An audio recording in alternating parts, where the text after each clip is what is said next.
Environ 35 000 personnes sont atteintes du sida à Madagascar, mais seuls les 20% d'entre elles poursuivent leur traitement convenablement. Les 80% restants risquent ainsi de contaminer d'autres personnes. Dans le rapport de son conseil d'administration, la Banque africaine de développement affirme que Madagascar affiche de bons résultats dans la mise en œuvre du document de stratégie pays 2017-2021. Et selon les données officielles du gouvernement brésilien, la destruction de l'Amazonie atteint un nouveau record depuis un an, du jamais vu depuis ces 12 dernières années.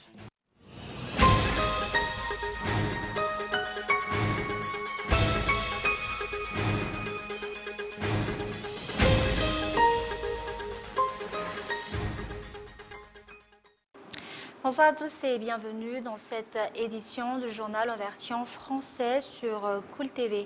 À la une de l'actualité, la journée mondiale de la lutte contre le VIH-Sida a été célébrée ce jour. Environ 35 000 personnes sont atteintes de cette maladie à Madagascar, mais seuls les 20% d'entre elles poursuivent leur traitement convenablement. Reportage de Yves Richard. D'après les statistiques de l'ONU-SIDA, 75,7 millions de personnes sont atteintes du VIH-Sida en 2019, un chiffre nettement supérieur à celui de Madagascar, où le taux de prévalence est de 0,3%, soit environ 35 000 sujets positifs. Parmi ceux-ci, les 80% ne suivent pas leur traitement convenablement, faisant craindre une contamination des personnes saines. Il existe des catégories de personnes plus exposées au risque de transmission du VIH que d'autres. On peut parler par exemple des homosexuels avec un taux de prévalence de 14%, des prostituées à 5% et des individus qui se droguent par injection à 7,2%. Outre Antananarivo, les destinations touristiques comme Nosy-Be, Mourndave et Antsiranan présentent les plus grands nombres de cas de contamination au VIH. Les mesures de prévention restent une meilleure solution que le vaccin et les médicaments avancés par les chercheurs actuellement. Les chercheurs se tuent actuellement à trouver un vaccin contre le VIH-Sida, mais leurs recherches n'aboutissent pas car le VIH-Sida est en perpétuelle mutation selon le milieu où il vit et les médicaments antirétroviraux que le sujet contaminé prend. Ce jour, Madagascar a marqué le coup à l'occasion de la Journée mondiale de la lutte contre le sida, une célébration placée sous le thème « Solidarité mondiale et responsabilité partagée ». Et comme annoncé dans les titres d'après le rapport de son conseil d'administration, la Banque africaine de développement affirme que Madagascar affiche de bons résultats dans la mise en œuvre du document de stratégie pays 2017-2021. Ce progrès est visible à travers la mise en place et le renforcement des infrastructures de production de sources d'énergie domestiques. Il en est de même en ce qui concerne le développement des secteurs industriels et agricole. Les détails dans ce reportage d'Abraham Branji-Amanan. La Banque africaine de développement se dit satisfaite des progrès faits par Madagascar dans la mise en œuvre du document de stratégie pays 2017-2021. Lors de son conseil d'administration le 25 novembre dernier à Abidjan, la BAD a salué les efforts fournis par la Grande Île pour la mise en place et le renforcement des infrastructures de production de sources d'énergie domestiques. Ces efforts fournis par l'État malgache consistent, entre autres, en la promotion de l'énergie à bon prix et au redressement financier de la Jirama à 89% en 2018 contre 40% en 2015. À ce sujet, 76 044 branchements ont été réalisés entre 2015 et 2019 pour promouvoir l'accès de la population à l'électricité. Par ailleurs, la poursuite de la mise en œuvre des projets agricoles pour ne citer que la réhabilitation et extension du périmètre irrigué de Bamangouki 2, la réhabilitation des infrastructures agricoles dans le sud-ouest ainsi que le projet d'appui à la promotion des investissements ont amélioré fortement l'accès à l'emploi salarié formel dans des activités à haute valeur ajoutée. En effet, les terres aménagées pour l'irrigation sont passées de 9 000 hectares en 2016 à 21 000 hectares en 2019, dont au moins un tiers alloué aux femmes. La production agricole additionnelle par an a atteint 120 000 tonnes pour le riz et 35 000 tonnes pour le pois de Cap.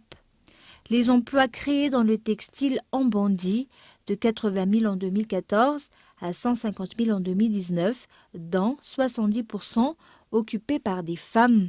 Le 6 octobre 2020, le portefeuille actif du groupe de la Banque pour Madagascar comptait 21 opérations. Le montant des engagements s'est élevé à 553,79 millions de dollars. La taille moyenne des projets d'investissement était en augmentation, passant de 27,4 millions de dollars en moyenne en 2017 à plus de 41,1 millions de dollars à la fin de 2019. Les secteurs couverts sont le transport, l'agriculture, l'énergie, la gouvernance, l'eau et l'assainissement, l'environnement et le secteur social. Actualité économique, les recettes de la filière halieutique dans l'escartel de l'État ont augmenté cette année 2020 par rapport à l'an dernier, mais les efforts d'amélioration se poursuivent. Ces efforts portent sur la surveillance des infractions par le biais de la mise en place d'antennes de surveillance. Les détails dans ce reportage. La pêche en mer sera ouverte le 15 décembre prochain. Des améliorations vont être apportées par la mise en place d'antennes de surveillance des infractions.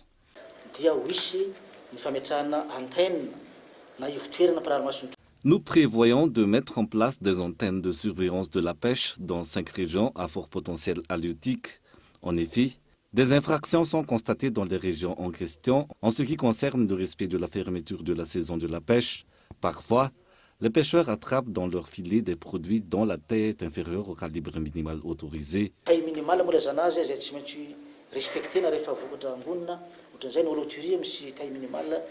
Des mesures seront prises à l'encontre des pêcheurs qui ne respectent pas les clauses relatives à la possession de permis de pêche. Une révision de l'accord de pêche entre Madagascar et l'Union européenne est également prévue. En effet, cet accord a été suspendu en 2018 car celui-ci ne représentait que très peu de bénéfices pour la Grande Île, alors que les bateaux de l'Union européenne ont réalisé une recette de plus de 6 millions d'euros entre 2015 et 2018.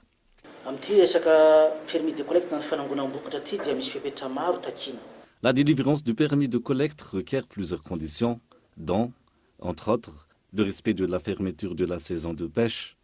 Tous les contrevenants sont passibles de sanctions allant de confiscation de leurs produits de pêche jusqu'au retrait de leur permis d'exportation.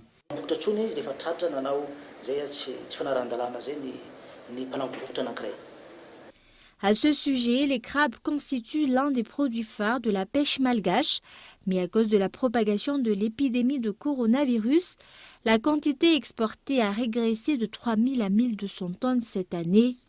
Cependant, la recette de la filière pêche a enregistré une légère hausse, soit de 1,2 milliard d'ariars en 2018 à 1,3 milliard d'ariars en 2019 et les autorités prévoient une recette de 1,530 milliard d'ariars pour cette année 2020.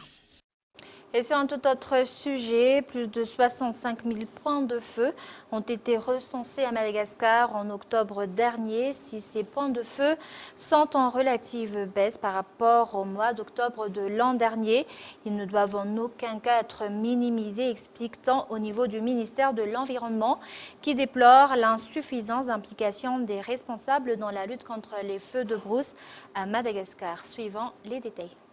Une insuffisance d'implication des responsables dans la lutte contre les feux de brousse à Madagascar, c'est ainsi que le ministère de l'Environnement qualifie l'attitude des responsables de la lutte contre les feux de brousse dans le pays.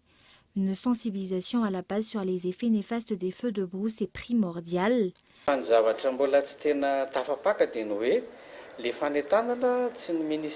Il n'a pas encore été bien assimilé que le ministère n'est pas le seul à devoir lutter contre les feux de brousse. La sensibilisation ne relève pas du ministère uniquement. Elle concerne les autres secteurs, notamment au niveau des communes, des régions, l'OPESI, qui est ensuite en charge des poursuites judiciaires.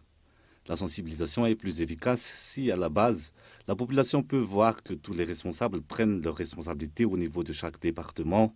Il y a les agriculteurs qui ont recours au feu pour défricher, les éleveurs qui brûlent des terrains pour avoir du pâturage pour leurs bêtes et qui n'arrivent plus à maîtriser les feux qu'ils allument.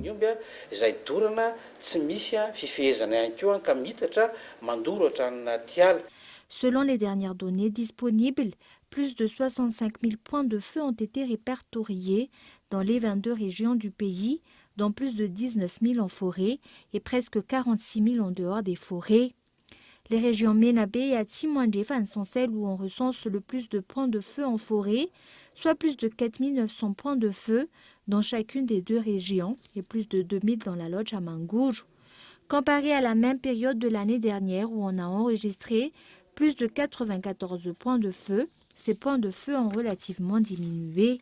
Malgré cette baisse, les effets désastreux des feux de brousse sur l'environnement n'en sont pas moins importants. Cela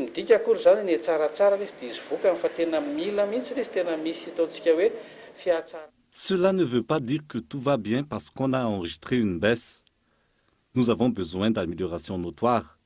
Les efforts de redressement que nous menons à l'heure actuelle ne seront ressentis que dans 10 ans. Lutter contre les feux de brousse est une priorité. Le reboisement est aussi une priorité, car les arbres jouent un rôle important, notamment dans la circulation des eaux souterraines.